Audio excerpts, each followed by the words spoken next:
मेरे प्यारे देशवासियों, नमस्कार। 76वें स्वाधीनता दिवस की पूर्व संध्या पर देश विदेश में रहने वाले सभी भारतीयों को मैं हार्दिक बधाई देती हूँ। इस गौरवपूर्ण अवसर पर आपको संबोधित करते हुए मुझे बहुत खुशी हो रही है। एक स्वाधीन देश के रूप में भारत 75 साल पूरे कर रहा है। 14 अगस्त के दिन को विभाजन विभीषिका स्मृति दिवस के रूप में मनाया जा रहा है। इस स्मृति दिवस को मनाने का उद्देश्य सामाजिक सद्भाव, मानव सशक्तिकरण और एकता को बढ़ावा देना है। 15 अगस्त 1947 के दिन हमने औपनिवेशिक शासन की बेड़ियों को काट दिया था। उस दिन हमने अपनी नियति को नया स्वरूप देने का निर्णय लिया था। उस शुभ दिवस की वर्षगांठ मनाते हुए हम लोग सभी स्वाधीनता सेनानियों को सादर नमन करते हैं।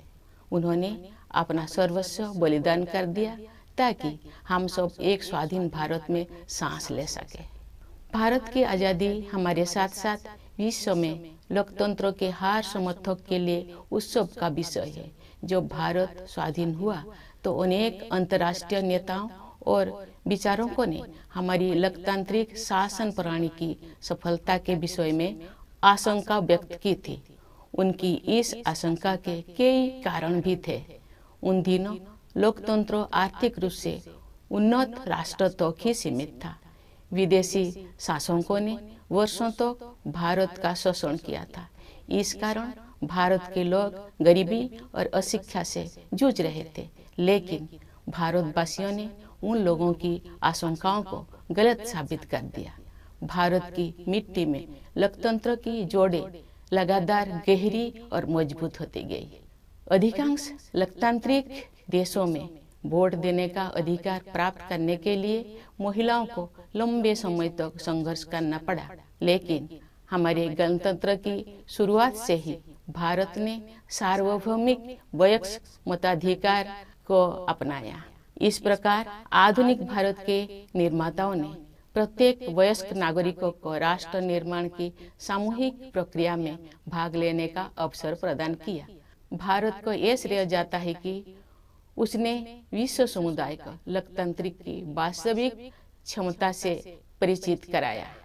मैं मानती हूँ कि भारत की ये उपलब्धि केवल संयोग नहीं थी। सभ्यता के आरंभ में ही भारत भूमि के संतों और महात्माओं ने सभी प्राणियों की समता व एकता पर आधारित जीवन दृष्टि विकसित कर ली थी। महात्मा गांधी जैसे महानायक के नेतृत्व में हुई स्वाधीनता संग्राम के दौरान हमारे प्राचीन जीवन मूल्यों को आधुनिक युग में फिर से स्थापित किया गया। इसी कारण से हमारे लोकतंत्र में भारतीयता के तत्व दिखाई देते हैं। गांधी जी सत्ता के विकेंद्रीकरण और जनसाधारण को अधिकार संपन्न बनाने के पक्षधर थे। पिछले 75 सप्ताह से हमारे देश में स्वाधीनता संग्राम के महान आदर्शों का स्मरण किया जा रहा है। आज़ादी का अमृत महोत्सव मार्च 2021 में दांडी यात्रा की स्मृति को फिर से जीवंत रूप देकर शुरू किया गया है। उस युगांतरकारी आंदोलन में हमारे संघर्ष को विश्व पटल पर स्थापित किया था। उसे सम्मान देकर हमारे इस महोत्सव की शुरुआत की गई। ये महोत्सव भारत की जनता को समर्पित है। देशवासियों द्वारा हासिल की गई सफलता के आधार पर आत्मनिर्भर भारत के निर्माण का संकल्प भी इस उत्सव का हिस्सा है। हर आयु वर्ग के नागरिक पूरे देश में आयोजित इस महोत्सव के कार्यक्रम में उत्साहपूर्वक भाग ले रहे हैं। ये भव्य महोत्सव अब हर घर तिरंगा अभियान के साथ आगे बढ़ रहा है। आज देश के कोने कोने में हमारा तिरंगा शान से लहरा रहा है। स्वाधीनता आंदोलन के आदर्शों के प्रति इतने व्यापक स्तर पर लोगों में जागरूकता को देखकर हमारे स्वाधीनता सेनानी अवश्य प्रफुल्लित हुए होते। हमारा गौरवशाली स्वाधीनता संग्राम इस विशाल भारत भूमि में बहादुरी के साथ संचालित होता रहा। अनेक महान स्वाधीनता सेनानियों ने वीरता के उदाहरण प्रस्तुत किए और राष्ट्र जागरण की मशाल अगली पीढ़ी को सौंपे। अनेक वीर योद्धाओं तथा उनके संघर्षों, विशेषकर किसानों और आदिवासी समुदाय के वीरों का योगदान एक लंबे समय तक सामूहिक स्मृति से बाहर रहा। पिछले वर्ष से हर 15 नवंबर को जनजातीय गौरव दिवस के रूप में मनाने का सरकार का निर्णय स्वागत योग्य है। हमारे जनजातीय महानायक केवल स्थानीय या क्षेत्रीय प्रतीक नहीं है, बल्कि ये पूरे देश के लिए प्रेरणा का स्रोत है। प्यारे देशवासियों, एक राष्ट्र के लिए, विशेष रूप से भारत जैसे प्राचीन देश के लंबे इतिहास में 75 वर्ष का समय बहुत छोटा प्रतीत होता है, लेकिन व्यक्तिगत स्तर पर एक कालखंड एक जीवन यात्रा जैसा है। हमारे वरिष्ठ नागरिकों ने अपने जीवन काल में अद्भुत परिवर्तन देखे हैं। ये गवाह है कि कैसे आजादी के बाद सभी पीढ़ियों ने कड़ी मेहनत की, विशाल चुनौतियों का सामना किया और स्वयं अपने भाग्य विधाता बने। इस दौर में हमने जो कुछ सीखा है वो सब उपयोगी साबित होगा, क्योंकि हम राष्ट्र की यात्रा में एक ऐतिहासिक पड़ाव की ओर आगे बढ़ रहे हैं। हम सब 2047 में स्वाधीनता के शताब्दी उत्सव तक की 25 वर्षों की अवधि यानी भारत के अमृत काल में प्रवेश कर रहे हैं। हमारा संकल्प है कि वर्ष 2047 तक हम अपने स्वाधीनता सेनानियों के सपनों को पूरी तरह साकार कर लेंगे। इसी कालखंड में हम बाबा साहेब भीमराव अंबेडकर के नेतृत्व में संविधान का निर्माण करने वाला विभूतियों के विजन को साकार कर चुके होंगे। एक आत्मनिर्भर भारत के निर्माण में हम पहले से ही तत्पर हैं। वो एक ऐसा भारत होगा जो अपनी संभावनाओं को साकार कर चुका होगा। दुनिया ने हाल के वर्षों में एक नए भारत को उभरते हुए देखा है। खासकर कोविड-19 के प्रकोप के बाद इस महामारी का सामना हमने जिस तरह किया है उसकी सर्वत्र सराहना की गई है।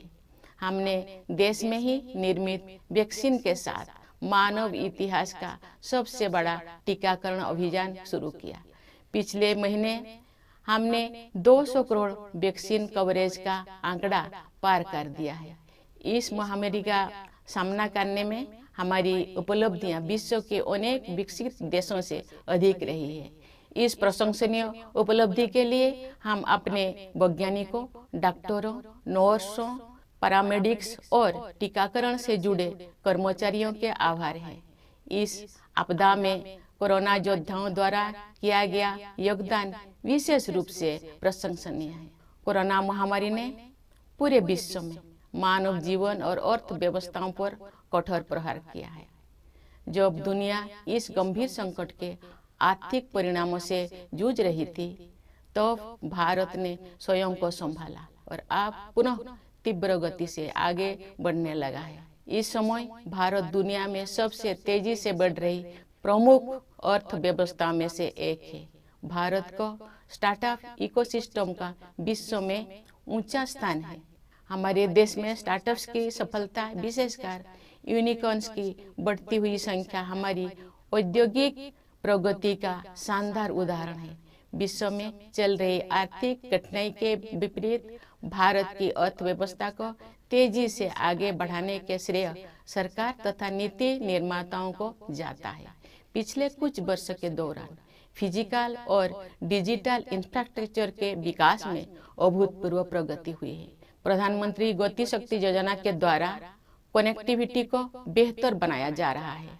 परिवहन के जल, थल, वायु आदि पर आधारित सभी माध्यमों को भलीभांति एक दूसरे के साथ जोड़कर पूरे देश में आवागमन को सुगम बनाया जा रहा है। प्रगति के प्रति हमारे देश में दिखाई दे रही उत्साह का श्रेय कड़ी मेहनत करने वाले हमारे किसान व मजदूर भाई बहनों को भी जाता है। साथ ही व्यवसाय की सूझबूझ से समृद्धि का सृजन करने वाले हमारे उद्यमियों को भी जाता है। सबसे अधिक खुशी की बात है कि देश का आर्थिक विकास और अधिक समावेशी होता जा रहा है तथा क्षेत्रीय विषमताएं भी कम हो रही है। लेकिन ये तो केवल शुरुआत ही है। दूरगामी परिणाम वाले सुधारों और नीतियों द्वारा इन परिवर्तनों की आधार भूमि पहले से ही तैयार की जा रही थी। उदाहरण के लिए डिजिटल इंडिया अभियान द्वारा ज्ञान पर आधारित अर्थव्यवस्था की आधारशिला स्थापित की जा रही है। राष्ट्रीय शिक्षा नीति का उद्देश्य भावी पीढ़ी को औद्योगिक क्रांति के अगले चरणों के लिए तैयार करना तथा उन्हें हमारी विरासत के साथ फिर से जोड़ना भी है। आर्थिक प्रगति से देशवासियों का जीवन और भी सुगम होता जा रहा है। आर्थिक सुधारों के साथ साथ जन कल्याण के नए कदम भी उठाया जा रहे हैं। प्रधानमंत्री आवास योजना की सहायता से गरीब के पास स्वयं का घर होना अब एक सपना नहीं रह गया, बल्कि सच्चाई का रूप ले चुका है। इसी तरह जल जीवन मिशन के अंतर्गत हर घर जल योजना पर कार्य चल रहा है। इन उपायों का और उसी तरह के अन्य प्रयासों का उद्देश्य सभी को, विशेषकर गरीबों को, बुनियादी सुविधाएं प्रदान करना है। भारत में आज संवेदनशीलता व कोरोना के जीवन मूल्यों को प्रमुखता दी जा रही है। इन जीवन मूल्यों का मुख्य उद्देश्य हमारे वंचित, जरूरतमंदों तथा समाज के हाशिए पर रहने वाले लोगों के कल्याण हेतु कार्य करना है। हमारे राष्ट्रीय मूल्यों को नागरिकों के मूल कर्तव्यों के रूप में भारत के संविधान में समाहित किया गया है। देश के प्रत्येक नागरिक से मेरा अनुरोध है कि वे अपने मूल कर्तव्यों के बारे में जानें, उनका पालन करें, जिससे हमारा राष्ट्र नई ऊंचाइयों को छू सके। प्यारे देशवासियों, आज देश में स्वास्थ्य, शिक्षा और अर्थव्यवस्था तथा उनके साथ जुड़े अन्य क्षेत्रों में जो अच्छे बदलाव दिखाई दे रहे हैं, उनके मूल में सुशासन पर विशेष बल दिए जाने की प्रमुख भूमिका है। जब राष्ट्र सर्वोपरि की भावना से कार्य किया जाता है तो उसका प्रभाव प्रत्येक निर्णय एवं कार्य क्षेत्र में दिखाई देता है। ये बदलाव विश्व समुदाय में भारत की प्रतिष्ठा में भी दिखाई दे रहा है। भारत के नया आत्मविश्वास का स्रोत देश के युवा, किसान और सबसे बढ़कर देश की महिलाएं हैं। अब देश में स्त्री पुरुष के आधार पर असमानता कम हो रही है। महिलाएं अनेक रूढ़ियों और बाधाओं को पार करते हुए आगे बढ़ रही हैं। सामाजिक और राजनीतिक प्रक्रियाओं में उनकी बढ़ती भागीदारी निर्णायक साबित होगी। आज हमारी पंचायती राज संस्थाओं में निर्वाचित महिला प्रतिनिधियों की संख्या 14 लाख से कहीं अधिक है। हमारे देश की बहुत सी उम्मीदें हमारी बेटियों पर टिकी हुई है। समुचित अवसर मिलने पर वह शानदार सफलता हासिल कर सकती है। अनेक बेटियों ने हाल ही में संपन्न हुए राष्ट्रमंडल खेलों में देश का गौरव बढ़ाया है। हमारे खिलाड़ी अन्य अंतर्राष्ट्रीय प्रतियोगिताओं में भी देश को गौरवान्वित कर रहे हैं। हमारे बहुत से विजेता समाज के वंचित वर्गों में से आते हैं। हमारी बेटियां फाइटर पायलट से लेकर स्पेस साइंटिस्ट होने तक हर क्षेत्र में अपना परचम लहरा रहे हैं। प्यारे देशवासियों, जब हम स्वाधीनता दिवस मनाते हैं तो वास्तव में हम अपनी भारतीयता का उत्सव मनाते हैं। हमारा भारत अनेक विविधताओं से भरा देश है, परंतु इस विविधता के साथ ही हम सभी में कुछ ना कुछ ऐसा है जो एक समान है। यही समानता हम सभी देशवासियों को एक सूत्र में पिरोती है तथा एक भारत श्रेष्ठ भारत की भावना के साथ आगे बढ़ने के लिए प्रेरित करती है। भारत अपने पहाड़ों, नदियों, झीलों और वनों तथा उन क्षेत्रों में रहने वाले जीव जंतुओं के कारण भी अत्यंत आकर्षक है। आज जब हमारे पर्यावरण के सम्मुख नई नई चुनौतियां आ रही है, तब हमें भारत की सुंदरता से जुड़ी हर चीज का दृढ़तापूर्वक संरक्षण करना चाहिए। जल, मिट्टी और जैविक विविधता का संरक्षण हमारी भावी पीढ़ियों के प्रति हमारा कर्तव्य है। प्रकृति की देखभाल माँ की तरह करना हमारी भारतीय संस्कृति का अभिन्न अंग रहा है। हम भारतवासी अपनी पारंपरिक जीवन शैली से पूरी दुनिया का सही राह दिखा सकते हैं। योग एवं आयुर्वेद विश्व समुदाय को भारत का अमूल्य उपहार है, जिसकी लोकप्रियता पूरी दुनिया में निरंतर बढ़ रही है। प्यारे देशवासियों, हमारे पास जो कुछ भी है वो हमारी मातृभूमि का दिया हुआ है। इसलिए हमें अपने देश की सुरक्षा, प्रगति और समृद्धि के लिए अपना सब कुछ अर्पण कर देने का संकल्प लेना चाहिए। हमारे अस्तित्व की सार्थकता एक महान भारत के निर्माण में ही दिखाई देगी। कन्नड़ा भाषा के माध्यम से भारतीय साहित्य को समृद्ध करने वाले महान राष्ट्रवादी कवि कुवेंपु ने कहा है, नानु अड़िवे नीनु अड़िवे नम्मा एलु बिगोड़ मेले मूडुबुदु मूडुबुदु नव भारत दलीले। अर्थात मैं नहीं रहूंगा, नहीं रहेंगे तुम, परंतु हमारी अस्थियों पर उदित होगी नई भारत की महागाथा।